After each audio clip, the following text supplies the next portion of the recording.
Hello everyone. आज हम बात करने वाले हैं जैव विविधता अधिनियम से संबंधित जो कुछ प्रावधान है, जैसे राष्ट्रीय जैव विविधता प्राधिकरण, राज्य जैव विविधता बोर्ड क्या है, किस धारा के अंतर्गत बनाया गया है और इनके काम क्या है। ठीक है, तो इसको हम देखेंगे। इसके पहले जो लेसन में हमने देखा था, इसकी प्रमुख प्रावधान क्या है उनके बारे में देखा था। साथ में जो बहुत महत्वपूर्ण है, कमर्शियल उपयोग की डेफिनेशन देखी थी कि वाणिज्यिक उपयोग किसी जैव संसाधन का कब कहलाएगा। तो आप ना देखा हो तो उसको जरूर देखिए। ठीक है, तो यदि तीन स्तरीय जो ढांचा बनाया गया है इस अधिनियम के अंतर्गत, तो सबसे पहले धारा 8 में राष्ट्रीय जैव विविधता प्राधिकरण, धारा 22 में राज्य जैव विविधता बोर्ड, इन दोनों के काम क्या है, ठीक है, इनकी संरचना क्या है, इसके बारे में हम बात करेंगे। तो सबसे पहले हम राष्ट्रीय जैव विविधता अधिकरण की बात कर लें। ठीक है, धारा 8 के या प्राधिकरण धारा 8 के अंतर्गत जो बनाया गया है, धारा 8, इसमें क्या है, इसकी स्थापना 2003 में इसी अधिनियम के अंतर्गत, जिसका मुख्यालय चेन्नई में है, जैव विविधता के संरक्षण एवं धारणीय उपयोग को बढ़ावा देने के लिए उचित वातावरण तैयार करना। काम इसका क्या है, बायोडायवर्सिटी का कंजर्वेशन और सस्टेनेबल उपयोग, ये दो काम को कैसे प्रोत्साहन किया जाए, कैसे वातावरण बनाया जाए, ये काम करेगी एनबीए।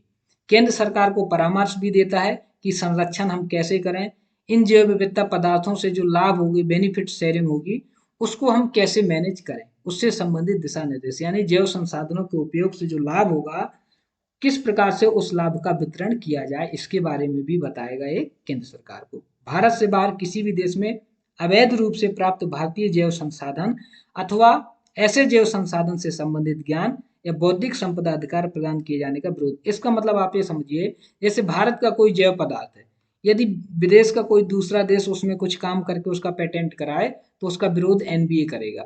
ठीक है, कि ये भारत का पदार्थ है, भारत में ही मिलता है, भारत इसमें प्राचीन काल से इसका उपयोग कर रहा है, तो कोई दूसरा व्यक्ति या दूसरा देश पेटेंट ना करवा ले, उसको अपना दवाई या अपना खोज ना बता दे, इसको भी रोकने का काम एनबीए करता है। राज्य सरकारों को विरासत स्थल को अधिसूचना करने का परामर्श, यानी यदि कोई क्षेत्र बायोडायवर्सिटी से रिच है, वहाँ स्थानीय विविधता बहुत ज्यादा है, तो ऐसे क्षेत्रों को विरासत स्थल घोषित किया जा सकता है, जिसके लिए वो राज्य सरकारों को परामर्श देगा।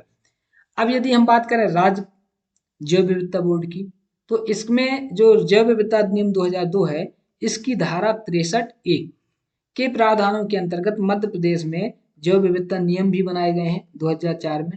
ये भी आपको पता होना चाहिए कि मध्य प्रदेश जैव विविधता नियम कब बने, तो 2004 में। अधिसूचना आपको देखना है कब जारी हुई। मध्य प्रदेश जैव विविधता नियम 2004 के परिपालन में मध्य प्रदेश में राज्य जैव विविधता बोर्ड का गठन होता है 2005 में। 11 अप्रैल 2005 में इन नियम को लागू करवाने के लिए राज्य जैव विविधता बोर्ड का गठन किया जाता है। अब जब इसका गठन हो गया, तो इसमें क्या चीजें, क्या प्रावधान किए गए हैं, आपको इसके बारे में भी मालूम होना चाहिए। स्थापना धारा 22 के अंतर्गत है। संरचना क्या है, इसका एक अध्यक्ष होगा और राज्य सरकार से संबंधित विभागों का प्रतिनिधित्व करने वाले पदेन अधिकारी जो 5 से अधिक नहीं होंगे। ठीक, एक अध्यक्ष और 5 से अधिक अधिकारी नहीं होंगे। नियुक्ति कौन करेगी, राज्य सरकार करेगी इनकी।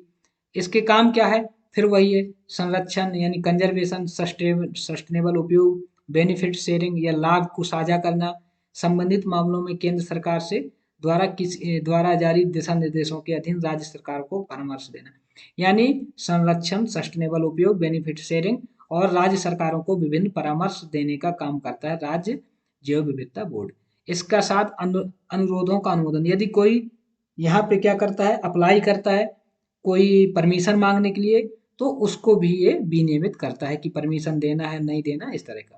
एक चीज आपको याद रखना है कि राज्यों में तो हमने देख लिया राज्य जैव विविधता बोर्ड हो गया, पूरे देश के लिए केंद्रीय बोर्ड हो गया।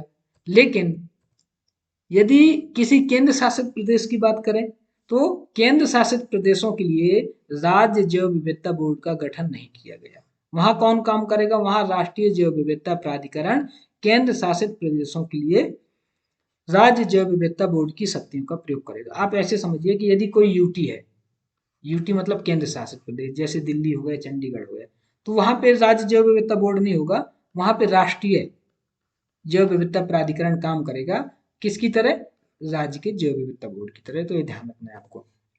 अब जैव विविधता संरक्षण के लिए प्रमुख घटक क्या हो सकते हैं? किसी भी क्षेत्र विशेष की यदि हमें बायोडायवर्सिटी का कंजर्वेशन करना है तो उसके लिए स्टेप क्या हो सकते हैं? तो सबसे पहला स्टेप होना चाहिए वहाँ का डॉक्यूमेंटेशन, वहाँ की जानकारी, वहाँ का लिखा होना चाहिए कि किस क्षेत्र में क्या मिलता है, उसका क्या उपयोग है, किस हिस्से का, ठीक है। तो इस तरह से डॉक्यूमेंटेशन होना चाहिए, तब पता चलेगा कि यहाँ क्या क्या मिलता है और उनका क्या उपयोग हो सकता है। वहाँ रिसर्च होनी चाहिए। कई बार क्या होता है, हम बहुत सारे जैव पदार्थ जानते हैं लेकिन उनके बारे में पता ही नहीं होता कि इसका उपयोग क्या है, इसके गुण क्या हो सकते हैं, अवगुण क्या हो सकते हैं, ठीक है। कैसे इसका फायदा लिया जा सकता है, किस प्रकार से इसको उपयोग करेंगे तो फायदे की जगह नुकसान होगा, तो इन सब के ऊपर रिसर्च होनी चाहिए।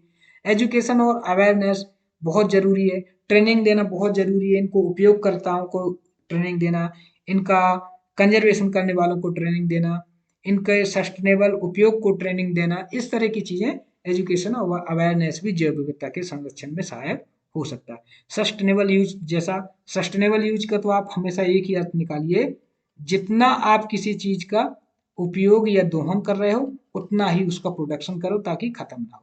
एक्सेस टू बेनिफिट शेयरिंग, यानी जो इन जैव विविधताओं से संबंधित उपयोग करने से जो लाभ होगा उस लाभ का बंटवारा, यदि लाभ का बंटवारा सबको होगा तभी लोग उसका कंजर्वेशन करेंगे।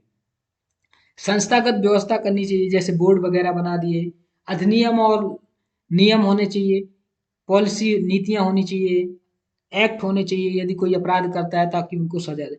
तो ये सारी व्यवस्थाएं जो होती हैं जैव विविधता के संरक्षण के प्रमुख घटक के रूप में आप समझ सकते हैं। इनके होने से जैव विविधता का संरक्षण होगा, सस्टेनेबल उपयोग होगा, बेनिफिट शेयरिंग होगी। यदि ये व्यवस्थाएं नहीं हुई तो जो जिसका जितना मन होगा मर्जी से उपयोग करेगा, जितना दोहन होगा दोहन करेगा, संरक्षण की बात कोई करेगा ही नहीं। तो आपको क्या ध्यान रखना है, जैव विविधता संरक्षण के घटक। तो अभी हमने देखा राष्ट्रीय जैव विविधता प्राधिकरण, इसके काम, और राज्य जैव विविधता बोर्ड और इसके काम, ठीक है। तो आप इनको देख लीजिएगा।